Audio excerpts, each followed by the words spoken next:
accepter ce que la vie nous présente. Il arrive un moment, dans le tumulte de notre existence, où l'on comprend que résister à tout ce qui nous échappe est une bataille perdue d'avance. On veut que tout se déroule selon nos plans, qu'aucune ombre ne trouble le tableau parfait que l'on s'est imaginé. Mais la réalité, elle, suit une danse ancienne, plus vaste que nos désirs.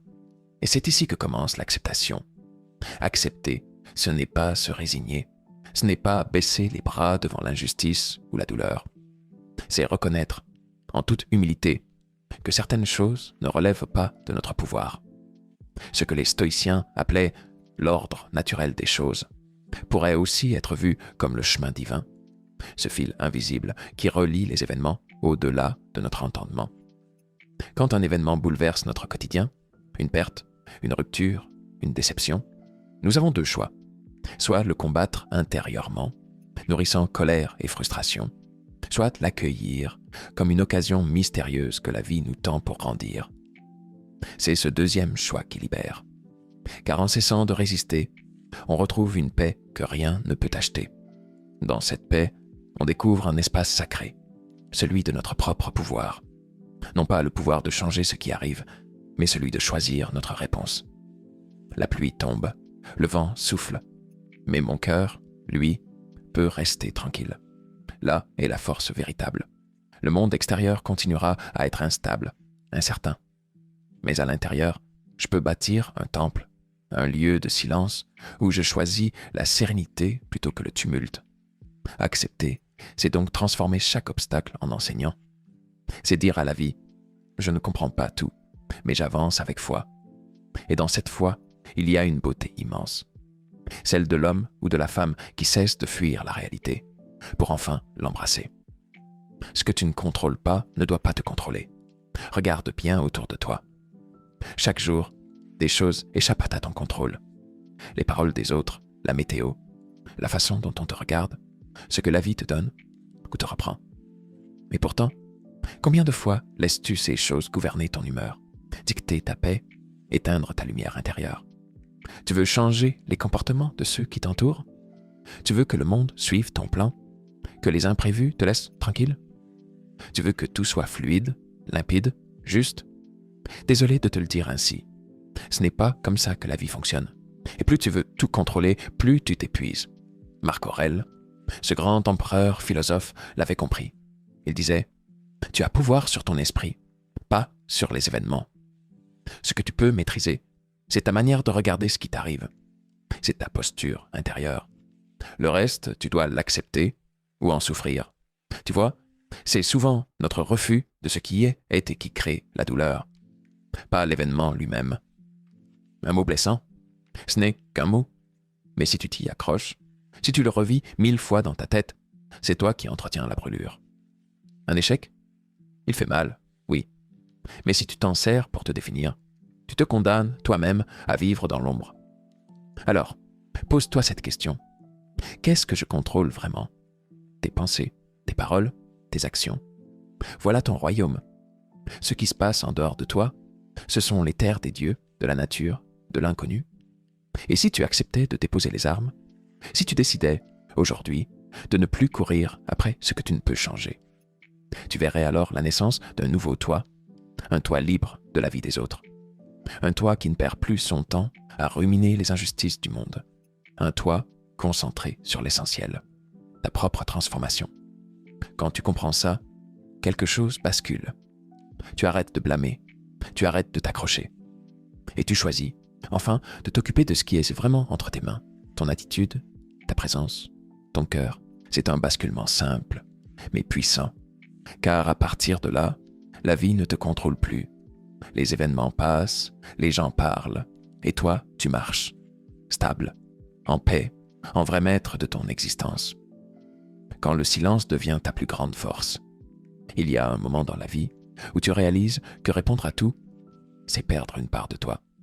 Chaque pique, chaque critique, chaque regard de travers devient un piège tendu pour voler ta paix. Et pendant longtemps, tu tombes dedans. Tu veux avoir le dernier mot.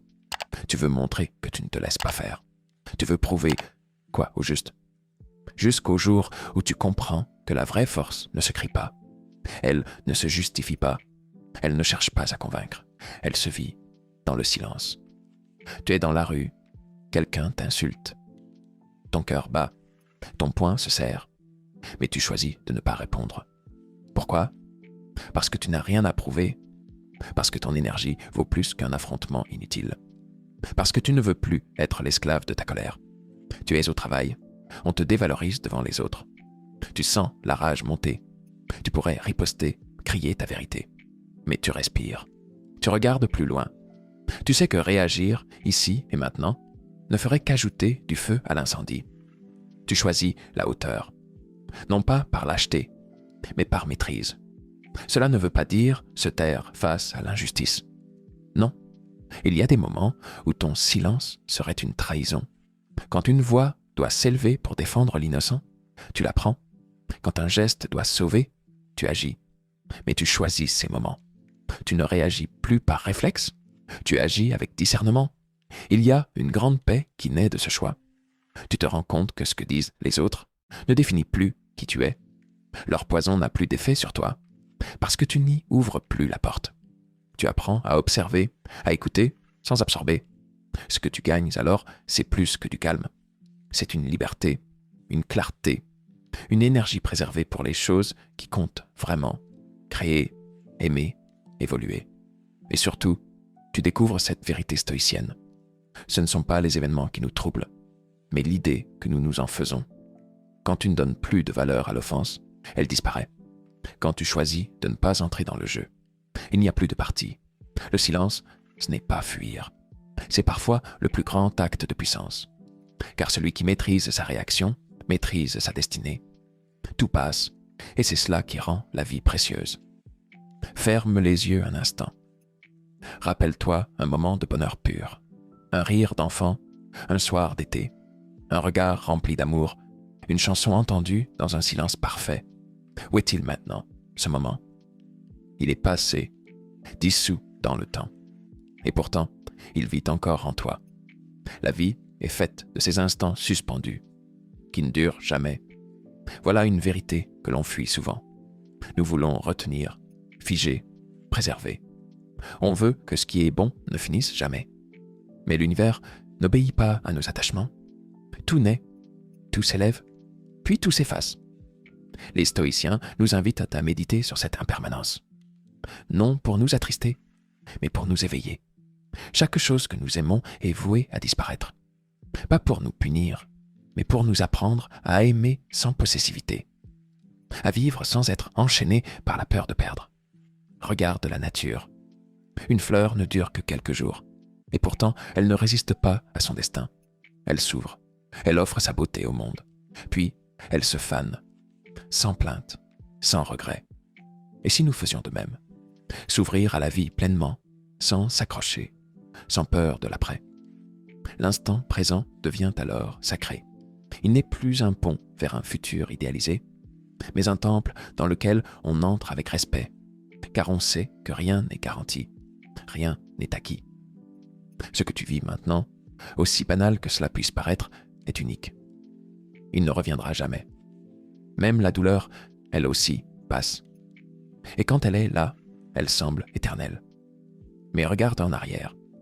Combien de souffrances que tu croyais insurmontables sont aujourd'hui de simples souvenirs. Tu les as traversées. Elles t'ont façonné. Elles t'ont révélé. Accepter l'éphémère, c'est choisir de ne plus gaspiller le présent en regret ou en anticipation stérile. C'est regarder chaque jour comme un cadeau, chaque respiration comme un miracle. C'est comprendre que ce qui donne du prix à une chose, c'est précisément sa fragilité. Il ne s'agit pas d'être fataliste, il s'agit d'être lucide. Et dans cette lucidité naît une immense gratitude. On ne prend plus la vie pour acquise. On l'honore, on la goûte, même dans ses nuances les plus discrètes. Alors, la prochaine fois que tu tiendras la main de quelqu'un que tu aimes, que tu entendras un chant d'oiseau au réveil, ou que tu ressentiras une paix soudaine dans un moment de solitude, souviens-toi, cela aussi passera. Et c'est précisément pour cela que c'est beau. L'adversité n'est pas ton ennemi, elle est ton professeur. Tu veux vivre sans heurts, sans mauvaise surprise. sans souffrance. Moi aussi. Mais ce rêve, aussi séduisant soit-il, n'existe que dans notre imagination. La vie, dans sa nature même, est imprévisible. Elle bouscule, elle arrache, elle détruit parfois. Et pourtant, c'est dans ces moments-là que l'on découvre qui l'on est vraiment. L'adversité est une étape obligatoire. Pas un malheur gratuit, mais un passage. Le stoïcisme ne cherche pas à l'éviter, il nous prépare à l'affronter. Car ce n'est pas la difficulté qui nous détruit, c'est notre résistance à celle-ci. Plus tu te débats contre ce qui est, plus tu t'épuises. Plus tu acceptes de faire face, plus tu deviens fort. Quand tout semble s'écrouler autour de toi, tu as encore un pouvoir. Celui de choisir comment tu vas réagir. Vas-tu sombrer dans la plainte? Ou vas-tu utiliser cette épreuve comme un levier pour grandir? Le stoïcien ne nie pas la douleur, mais il refuse qu'elle lui dicte sa conduite. Tu as perdu ton emploi? Tu peux te lamenter pendant des semaines, ou bien décider de voir cette perte comme une chance de réinventer ta vie. Tu traverses une rupture amoureuse, tu peux t'effondrer, ou bien apprendre à mieux te connaître et te reconstruire sur des bases plus solides. Ce choix t'appartient toujours. Les anciens disaient, il y a deux types de choses dans ce monde. Celles que tu contrôles et celles que tu ne contrôles pas. Une maladie? Tu ne contrôles pas qu'elle survienne. Mais tu peux décider comment y faire face.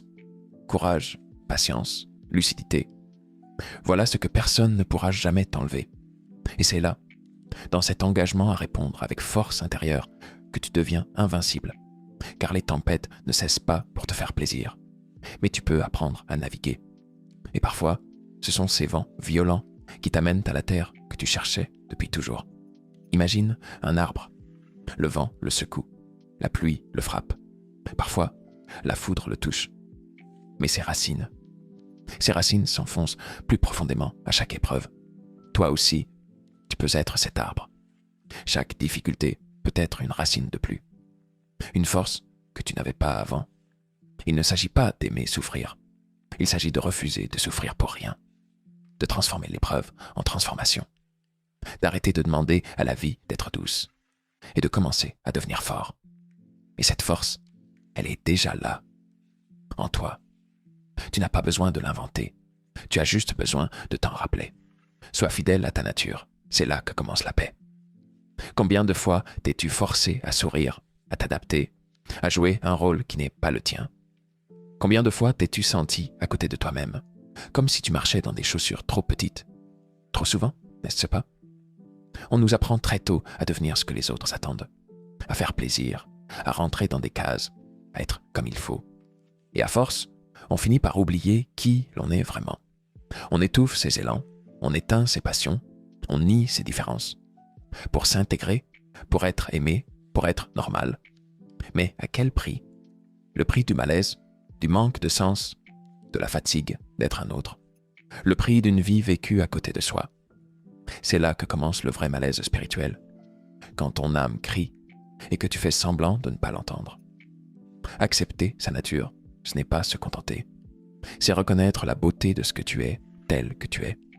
C'est regarder en face tes qualités, mais aussi tes fragilités, et dire « Voilà, c'est moi, et je mérite d'exister ainsi. » Il n'y a pas de modèle unique à suivre. Tu n'as pas besoin d'être comme eux, tu as besoin d'être pleinement toi. Tu es introverti, ce n'est pas une faiblesse. Tu es sensible, ce n'est pas un défaut. Tu préfères créer avec tes mains plutôt que passer ta vie derrière un bureau, ce n'est pas une régression. C'est peut-être là que se cache ta lumière. Aligner ta vie avec ta vraie nature, c'est comme arrêter de nager à contre-courant. Tu ne vas pas forcément tout changer du jour au lendemain. Tu as des responsabilités, bien sûr. Mais tu peux, chaque jour, poser un petit geste pour revenir à toi. Un moment de solitude assumé. Une activité qui te ressource. Un projet personnel que tu relances en secret. Une décision, même minime, qui va dans le sens de ce que tu ressens profondément. Ces petits pas sont puissants. Ils sont des actes de vérité. Et la vérité, elle finit toujours par trouver son chemin. Rappelle-toi, ce n'est pas en te forçant à devenir quelqu'un d'autre que tu seras aimé. C'est en étant pleinement toi que tu attireras les bonnes connexions, les bons espaces, les bonnes opportunités. Accepter ta nature, c'est ne plus te trahir, c'est mettre fin à cette guerre intérieure entre ce que tu es et ce que tu fais semblant d'être. Et dans cette réconciliation, tu trouveras une paix que rien d'extérieur ne pourra jamais t'offrir.